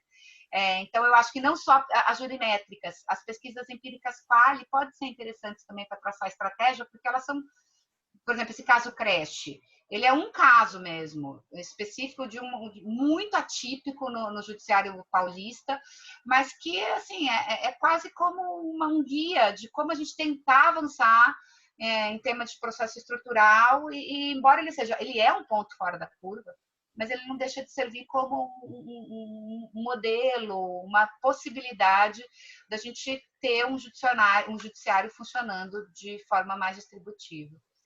E aí tem muita pesquisa quant sobre esse caso, destrinchando ele tudo quanto é jeito para tentar entender quais foram as estratégias utilizadas. Isso pode ser replicado em outros casos. Tá? Texto... legal. Pois lá. Luana. Professor, os processos individuais que veiculam um problema estrutural de fundo. O pedido da ação individual não é estrutural, mas a questão de fundo é estrutural. Como resolver essa questão? O direito pode agravar o problema de estrutura. Sim, o problema do fura-fila, é disso que você está falando, Luana. De eu ter, por exemplo, o problema de falta de déficit de vaga em creche, ou falta de leito, no caso do Covid, né? E aí, judicializar isso na forma individual, é disso que você está falando? Isso, professora. É isso, porque na verdade, por exemplo, no caso das creches de São Paulo, às vezes os processos individuais, eles agravavam o problema, exatamente no fura-fila. E aí, como é que faz? Porque é um processo individual que veicula um problema estrutural de fundo. A ação individual, ela não vai resolver o problema, ela vai resolver a conta-gotas. Então, aí, assim, tem pessoas que defendem suspender a ação individual e intimar o Ministério Público lá no artigo 139 para transformar em processo coletivo. Só que aí, como é que fica o direito da parte individual que entrou com a ação? Porque, na verdade, o seu processo vai estar suspenso. Eu entro na busca do judiciário e vou estar prejudicada. Mas por aí eu queria saber excelente pergunta. Essa é a pergunta do milhão, vamos só dizer assim, né? Na verdade, esse é o problema insolúvel, né? Porque insolúvel assim, vamos lá. Do ponto de vista de acesso, eu sou contra todo tipo de entendimento que seja de negativa de acesso, até porque a gente sabe que políticas públicas têm falhas, né, e que muitas vezes a judicialização individual garante direitos, nem sempre ela é um fura-fila, né, ela pode ser a judicialização e a forma necessária de alguém que tem o direito estar garantindo esse direito. O que eu acho é que a questão aí é como o judiciário lidar com esse potencial de ampliador de desigualdade que a judicialização individual tem. Eu acho que, primeiro, entender esse potencial, que muitas vezes o judiciário não entende. Então, chegou lá na tua mesa uma questão envolvendo concessão de medicamento. Entender que ela se coloca dentro de uma questão distributiva, que não é uma questão de justiça comutativa. E a partir daí se estruturar como institucionalmente. Então, assim, tem várias saídas. Aqui tem vários lugares em São Paulo, acho que aqui no Rio Grande do Sul também vocês têm essa iniciativa em vários lugares, de criar lá um conselho, um comitê, um fórum de discussão que contenha a participação, né, de membros das secretarias de saúde, para onde eu mando essa ação de concessão de medicamento para entender um pouco melhor em que contexto que ela se coloca, né? Para saber separar o joio do trigo. Inclusive, eu fiz essa experiência uma vez que eu estava na cidade pequena, de fazer o Conselho de Saúde participar dessas ações. Então, a juíza analisava a liminar e mandava para o Conselho de Saúde, e as pessoas eram reavaliadas lá dentro. Coisas bizarras foram descobertas. Muito importante. Desde que, por exemplo, o prefeito dizia: eu quero te dar tal remédio, mas eu não posso comprar sem licitação, vai pedir para o juiz que ela manda comprar e daí eu te dou. Então, uma super distorção da legislação judiciária. Olha que pesquisa quali que nós teríamos aí. Isso, quando eu fiz isso, eu nem sabia o que era pesquisa. Faz tanto tempo que eu estava em Bairi, que é uma cidade pequenininha aqui de São Paulo. Mas eu acho que o judiciário precisa entender isso, sabe? Criar mecanismos de tentar neutralizar essa utilização equivocada. Mas eu não acho que simplesmente fechar as portas seja a saída. Acho que pensar em mecanismos de coletivização de demandas individuais, que a gente precisa avançar nesse debate. Eu não acho que o modelo que está em debate hoje na Câmara seja o melhor modelo, mas eu acho que a gente tem que ter uma saída de coletivização, sim, sabe, que possa ser provocada, sem que isso signifique não, pelo menos não avaliar liminar, né, ainda que seja uma coletivização pós-análise da liminar do processo individual. Então, assim, o judiciário precisa entender esse potencial de ampliação de desigualdades e tentar se posicionar para a gestão disso, né? Para a gestão disso, mas eu não tutela dos direitos, né? Tutela dos direitos fundamentais. A tutela não precisa ser individual, mas precisa os direitos serem tutelados. Eu acho, Luana, que colaborando com a professora Suzana, e no mesmo sentido, o grande dilema não é o acesso à justiça individual, é o acesso à justiça. E aí que talvez a gente tenha uma necessidade um pouco melhor de compreensão. Eu e Fred, por exemplo, defendemos, sempre fomos entusiastas da suspensão dos processos individuais pelo STJ nos casos em que há tramitação de ação coletiva por prejudicialidade. Nós somos entusiastas disso. É um tema polêmico na doutrina, mas nós somos entusiastas. Isso pode ser de qualquer jeito? Não. Se for de qualquer jeito, é uma supressão da tutela individual. E se a gente olhar para o sistema de justiça, o próprio caso do INSS, que o Barroso disse que primeiro tem que ter o requerimento para o INSS para que ele possa ter a oportunidade de não precisar judicializar, já mostra que nós estamos tendo uma mudança, aquela noção que eu diria até um pouco infantil, Suzana, não sei se tu me concorda comigo nesse ponto, de que a tutela através do judiciário é melhor para resolver qualquer tipo de conflito. Não. As pessoas têm que assumir as suas condições e resolver os conflitos. Né? E o poder público não pode empurrar para o poder judiciário os conflitos que ele não consegue resolver por ele mesmo. Ele tem que assumir a responsabilidade de resolver. Até de não gerar.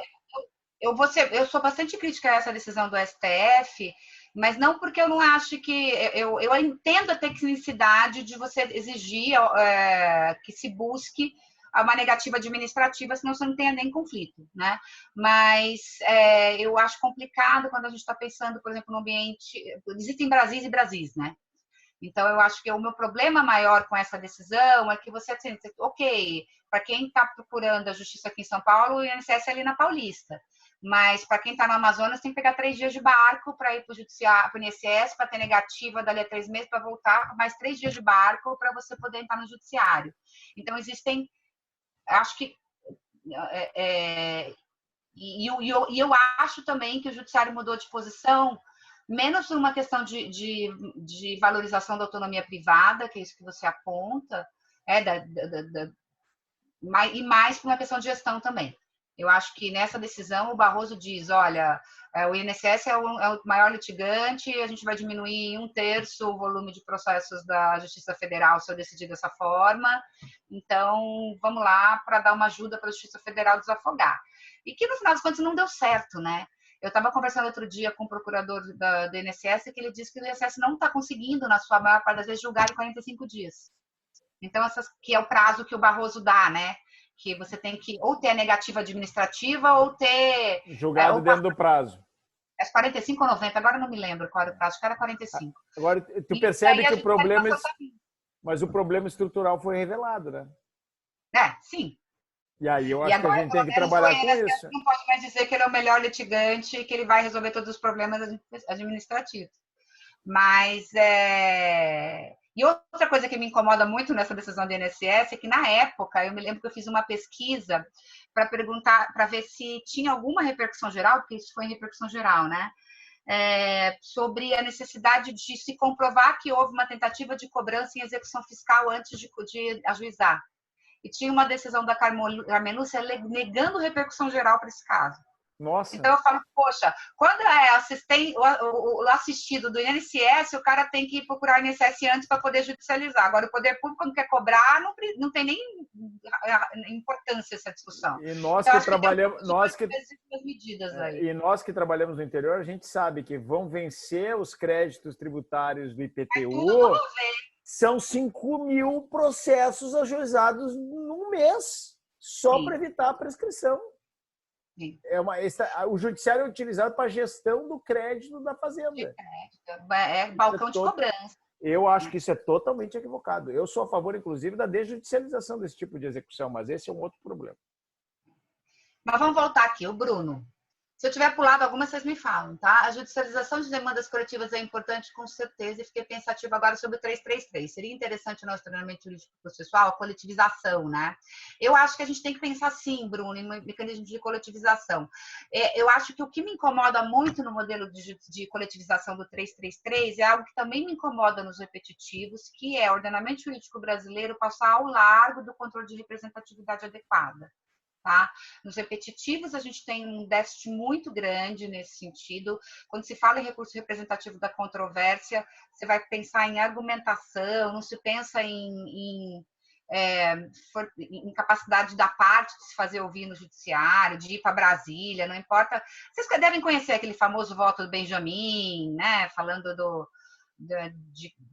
pela porta dos fundos, dos gigantes transformação individual.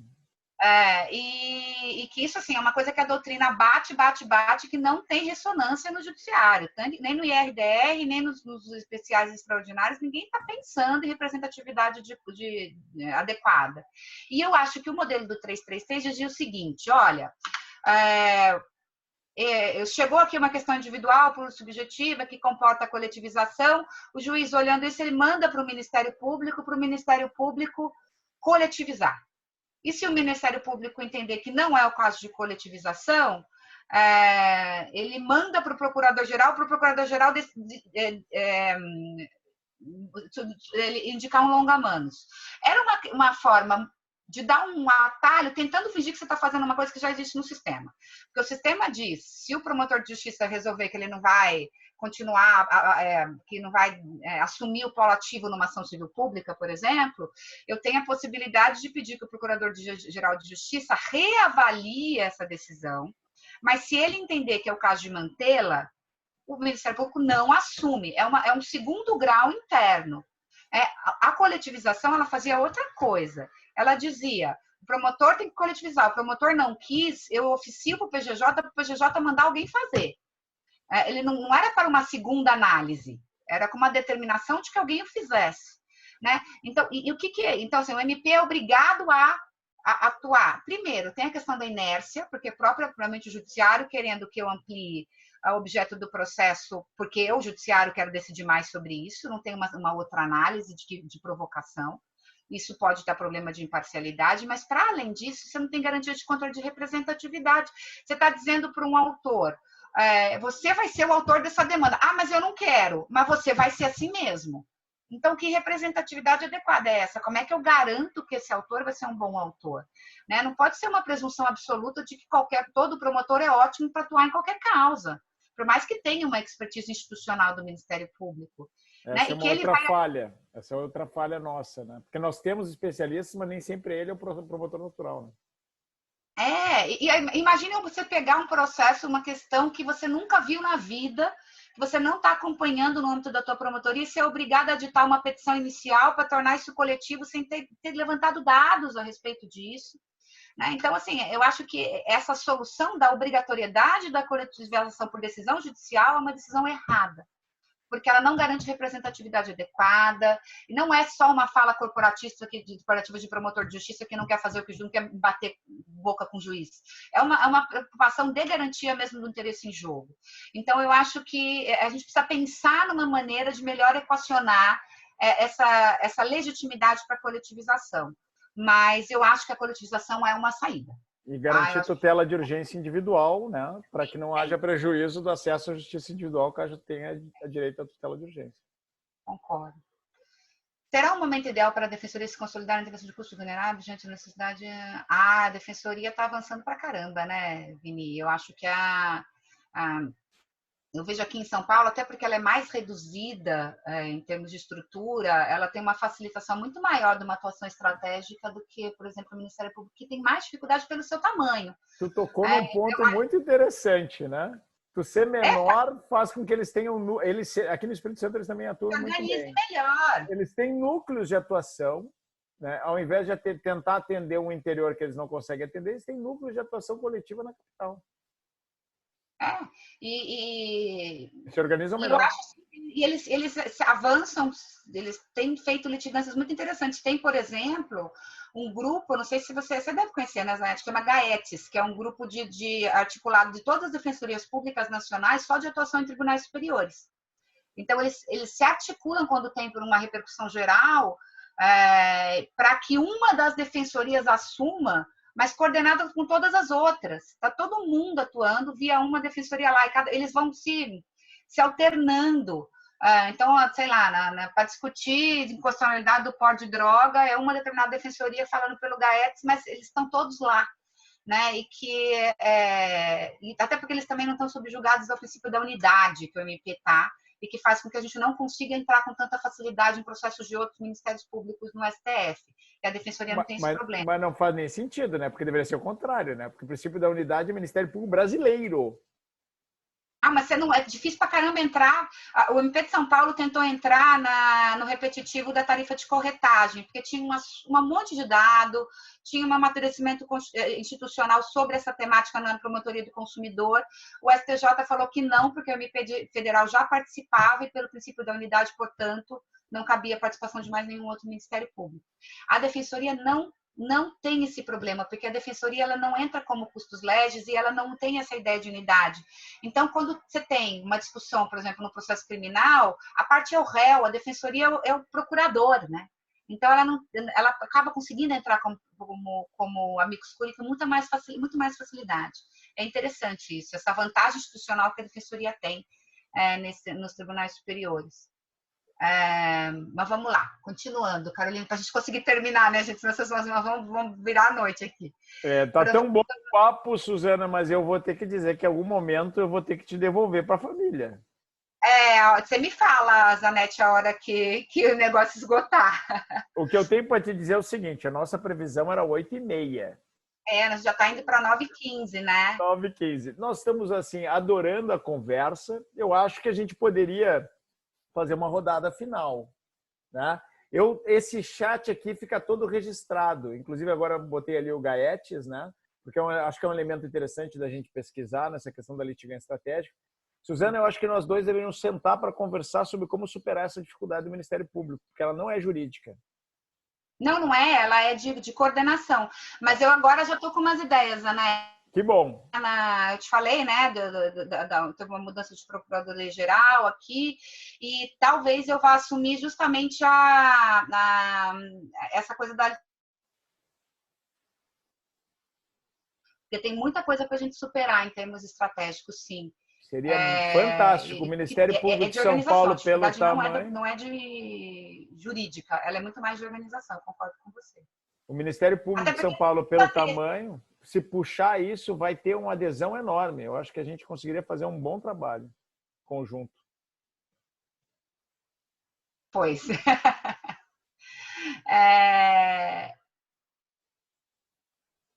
Que mais? Acho que você já... É um mecanismo de coletivização, né, Gustavo? Acho que eu já falei um pouco sobre isso, né? Ou não? Se você quiser completar, mas acho que está falando da coletivização. O Gustavo é um aluno da graduação da UFES, e eu queria mandar um abraço forte para todos os alunos da graduação da UFES que estão nos assistindo. Lembrar vocês que o edital para o grupo de pesquisa está aberto na página do LAPROCON, todos podem se inscrever, inclusive o pessoal de fora do Espírito Santo, porque todas as reuniões vão ser virtuais. É claro que vai ter uma seleção, porque nós vamos ter que manter o grupo numa dimensão razoável, mas todo mundo que se inscrever e todo mundo que está assistindo as palestras vai começar a receber mala direta dos eventos que a gente fizer abertos.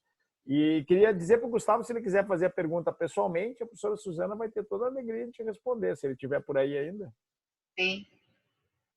Se ele já não desistiu da gente, Marília aqui também falando. Essa eu conheço. Tem o pessoal de São Paulo aqui também. Isso, coisa boa. Marília fez excelentes intervenções. Acho que o Gustavo saiu, hein? Já foi, né? Ou tá tímido? Não, ele tá aqui. Tô aqui. Fala, Gustavo. Pode falar, Gustavo. Estão me ouvindo? Estão me ouvindo? Sim. Tô. Boa noite, professores. Boa noite, pessoal. Então, professora, numa obra sua conjunta com a professora Ado, o professor Watanabe, a senhora fala sobre isso, né? Sobre essa questão da coletivização, atomização das demandas individuais, dá um exemplo muito bacana sobre a questão das creches de São Paulo e sobre como também essa demanda expressiva, né? Num dos únicos casos do Brasil, sobre fornecimento de medicamentos para portadores de HIV, conseguiu, né? Foi até paradoxal, como esse volume expressivo conseguiu mudar um pouco da realidade das políticas públicas, né? Porque nesse caso não houve uma coletivização das demandas, enfim. E no final desse artigo a senhora traz essa questão do projeto de lei 8.058 de 2014, né? Que justamente trata sobre isso, sobre essa questão da coletivização, traz esse mecanismo. A senhora ainda está dando para ouvir? Sim, estamos ouvindo. Eu acho que a professora Suzana está... Não sei se ela está congelada, a imagem. Eu achei que fosse eu. Enfim, e aí eu nos acho que ela caiu. Ela caiu. Oh, poxa, caiu. Caiu. Voltou, não. Voltou. Enfim. Ela está aqui. Tá muda. Espera aí, eu vou tirar aqui. Isso. Pode falar, Suzana. Eu caí e voltei, Gustavo. Eu parei na parte que você estava falando do meu artigo do caso do HIV. Isso. A senhora traz essa questão do projeto de lei, né, 8.058 de 2014, e fala sobre esse mecanismo de coletivização, né, de demandas individuais. E num comparativo que eu fiz dele com o 333, né, o vetado 333, algumas particularidades me chamam a atenção, porque no artigo 29 desse projeto de lei fala sobre essa questão da notificação prévia, tanto do MP quanto dos outros colegitimados, né, lá da Lei da Ação Civil Pública, para, caso eles queiram, caso eles percebam a viabilidade, ajuizem o processo coletivo. Não tem uma obrigatoriedade como tem, né, como tinha, na verdade, no 333. Mas aí eu fiquei me questionando, caso esse projeto de lei seja aprovado, o que, segundo o professor Ehrenhardt, é muito difícil, que tem uma tramitação um pouco conturbada, isso já não nasceria morto, já não seria, letra morta? Por que você acha que seria letra morta? Justamente por conta desse veto que já aconteceu no 333. Há muitas similitudes entre esses dispositivos. Não, mas aí eu acho que assim, é um outro momento político, aí teria que negociar isso politicamente. Eu acho que, para ser sincera, Gustavo, eu também sou muito cética, assim como a Reinhardt, de que isso vai avançar no âmbito do Congresso, porque existe, e também falando em pesquisa empírica, tem uma orientanda da Luciana Gross Cunha, da GV, que fez uma pesquisa sobre os discursos veiculados, né, no debate do CPC. E ela conseguiu localizar, por pesquisa lá, mineração de dados nas datas de audiência pública e tudo mais, verdadeira ojeriza mesmo. Assim, quando o tema processo coletivo chega na Câmara, eles falam, não, aqui não passa.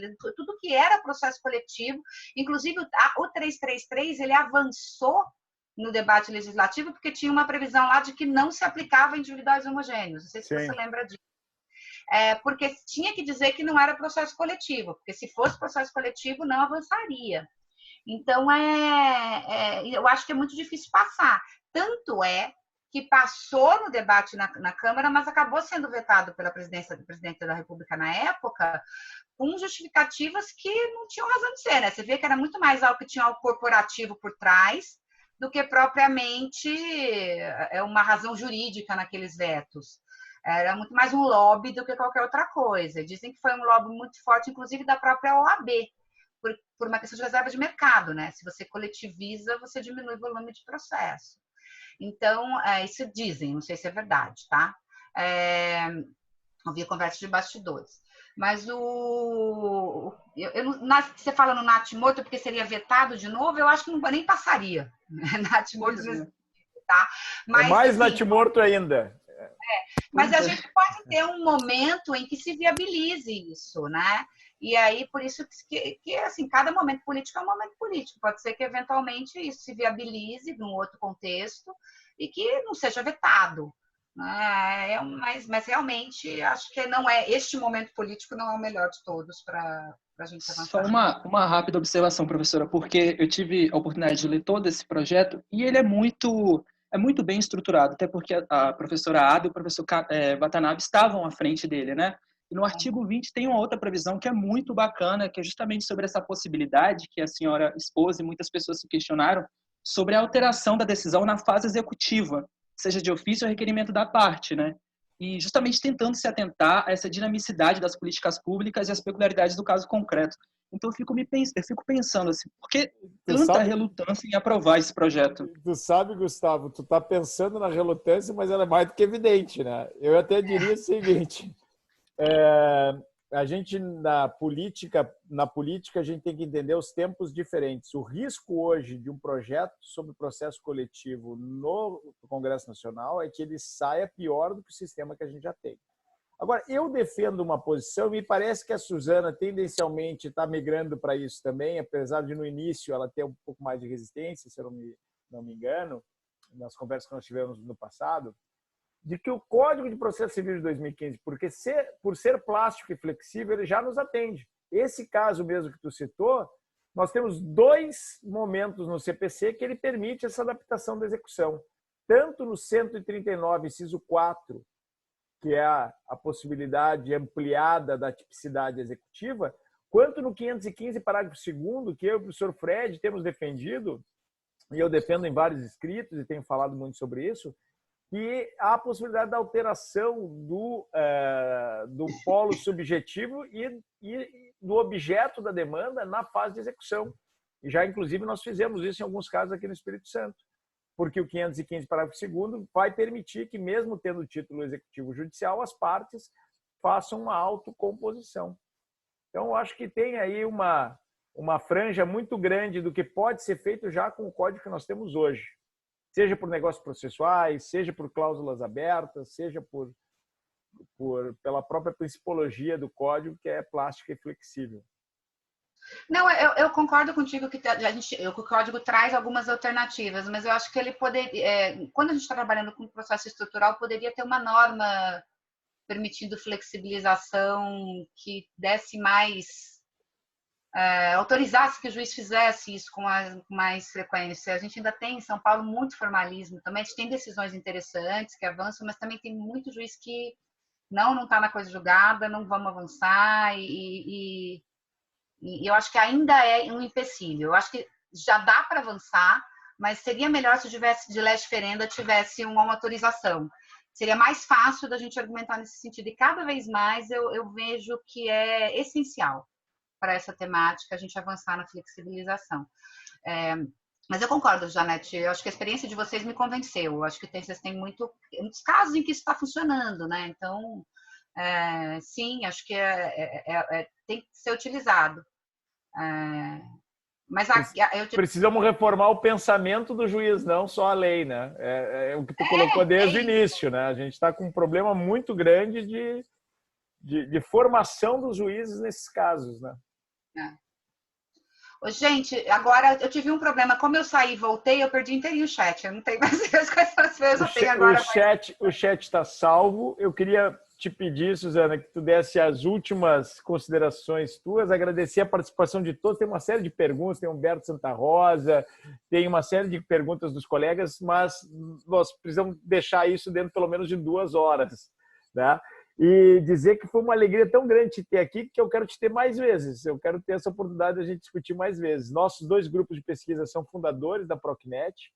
Eu acho que essa experiência da Procnet é uma experiência muito rica. Eu fiz milhares de anotações aqui, ganhei muito com a tua presença e quero dizer que te dar os parabéns aí pelo Ministério Público de São Paulo, dizer da importância de tu assumir uma posição que possa te colocar em condições de nos levar a esse trabalho pela unidade e dizer que estar junto contigo nessa trincheira me alegra muito.